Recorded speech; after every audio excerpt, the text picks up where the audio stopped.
American Security Drone Act of 2019. This could be devastating. Got that coming up next.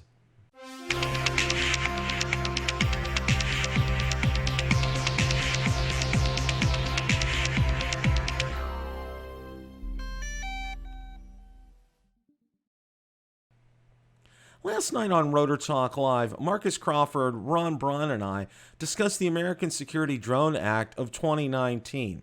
Now, this is legislation that is currently pending before Congress that would halt federal agencies from being able to purchase drones from over in China.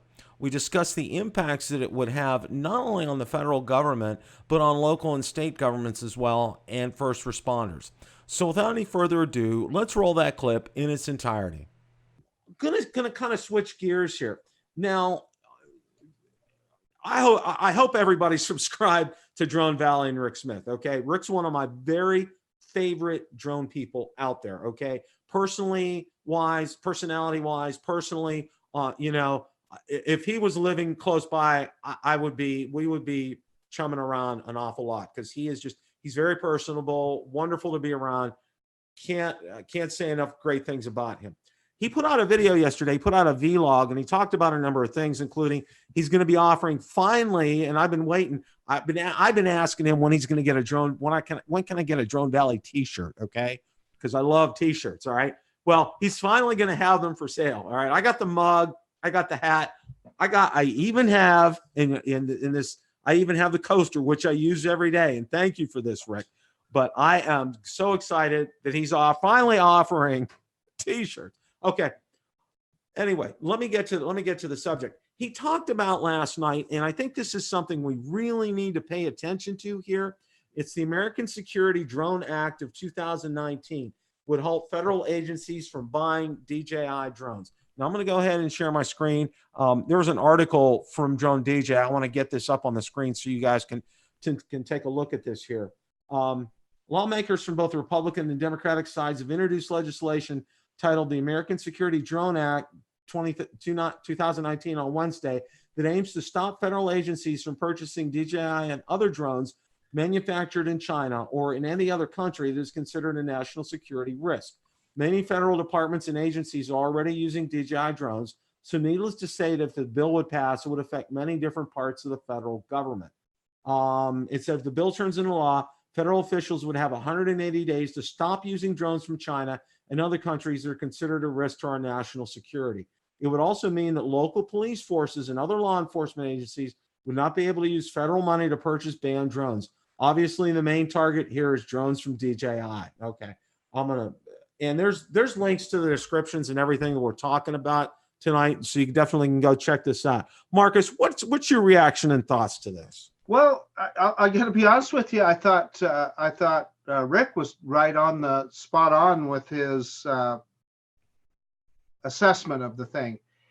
Now, that said, I understand why people are nervous about products that come from China, particularly products that can communicate and do things. I mean, hence the whole Huawei thing that's going on. The problem with China is it is a dictatorship, essentially.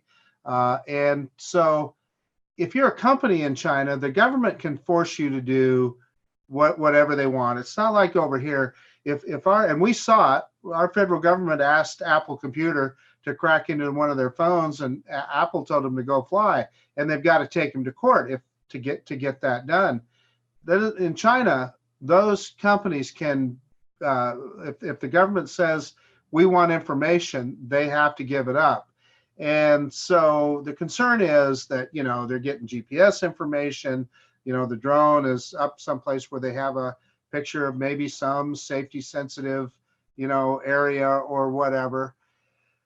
But the flip side of that coin is what Rick said. He goes, there are almost every piece of electronics that we have now. I don't know where this GoPro is made, but I'm willing to bet that it's from China, and it's connected to the internet, and so what's the difference between that and a million? So shoot, my brand new Apple iPhone 11 Pro is made in China. So an Autel Evo drone is made in China. I mean, so really virtually all of our electronics are coming from China right now. So why are drones being carved out of that picture?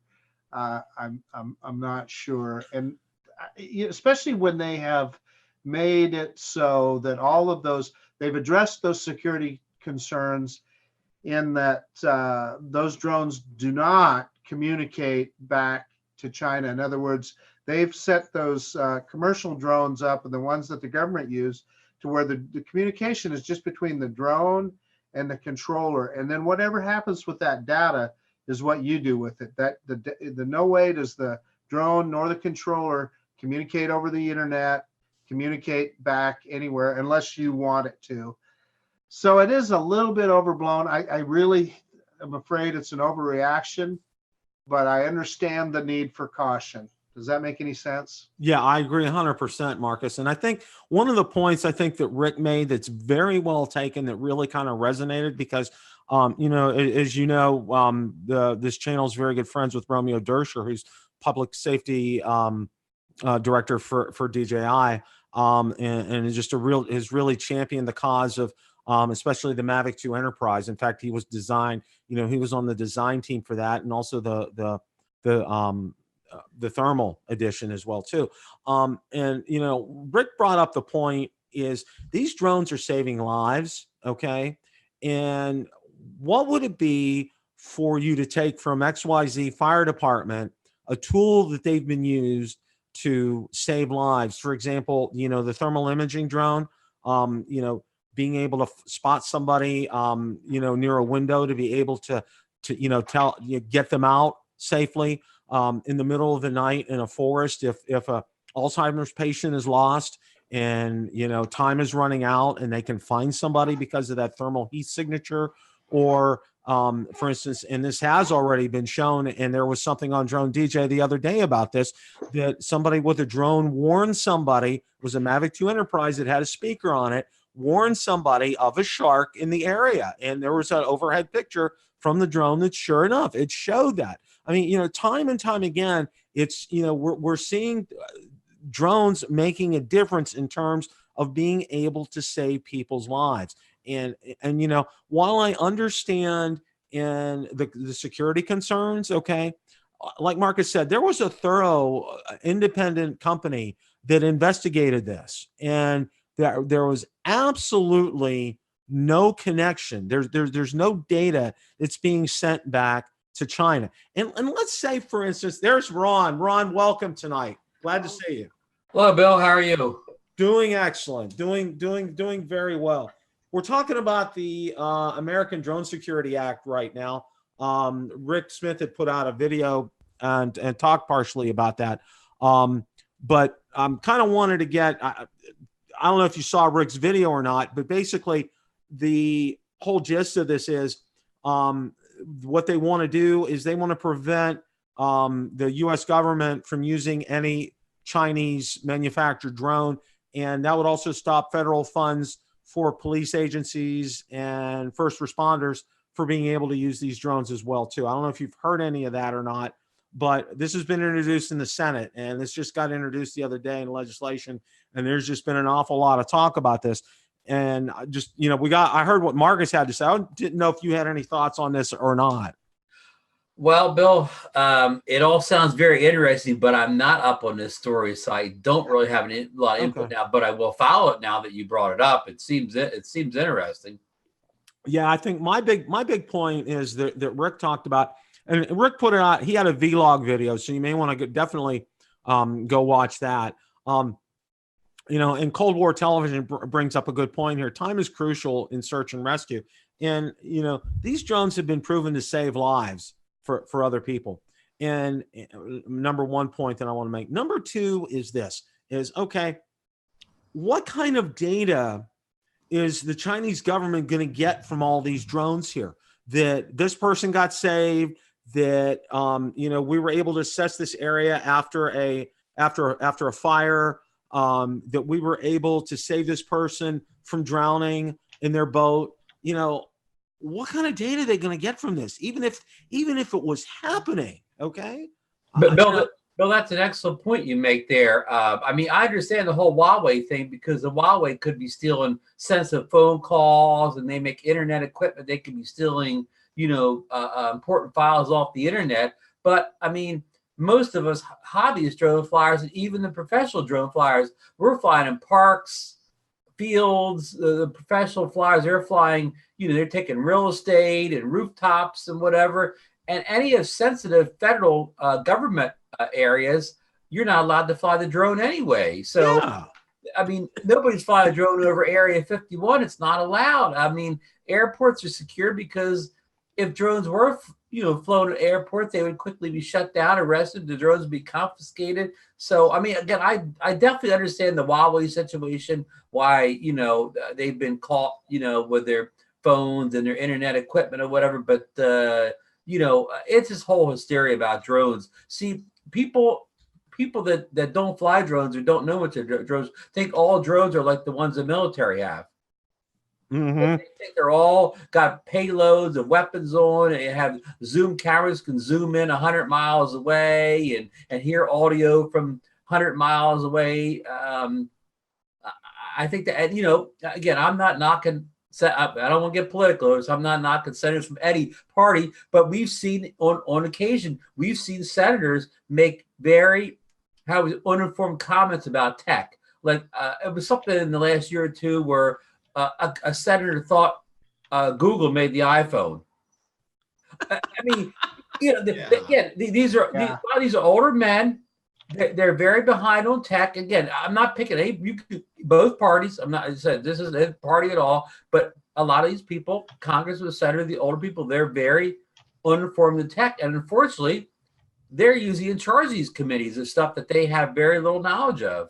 So that's my 2 cents for what it's worth. But I mean, I totally understand where Bill's coming from on this issue. No, not to belabor the point at all, and we're gonna move on to our main topic of the evening, which a lot of people, and G-Boy 185, fear mongering is its finest. He's absolutely 100% right. I mean, that's what this is. And Ron brings up a great point too, is that a lot of the senior senators and senior representatives are out of touch with technology. Okay. And if you're that far out of touch with technology, okay, you need to educate yourself before you vote on something. Okay. Hey, Bill. Yes, sir. So just a couple of points that I want to make. So the other thing that could be possible is they may have some kind of information that we're not privy to, right? And if that's the case, all bets are off, right? That we may not know. So I don't think that's the case, but you never know. And so, because if they gave us that information, maybe they don't want to give something up. The other thing is Mike Roche makes a good point up there that both Apple and Amazon have found some chips in their products that are manufactured in China that weren't in their design. so surprise. Yeah. So there's some other stuff. While I agree with your point, and I don't misunderstand what I'm saying, I agree with your point, and I agree with what Rick was saying, but we do need to be cautious as well. Oh, absolutely. Yeah. Absolutely. That's all I'm saying. Absolutely. Here. Question of the day. Do you think the American Security Drone Act of 2019 could have a devastating impact? Let me know in the comments section below. If you like the content from today's video, please make sure you hit the like button, subscribe, and tell others about the channel. Also, be sure to check out my Facebook page, where I do post daily updates regarding the drone and drone industry and anything DJI, Autel, or Parrot related. Also, be sure to check out my Twitter account, where I do post daily updates, and Instagram as well. Thanks so much for watching, and remember, it's a great day to fly.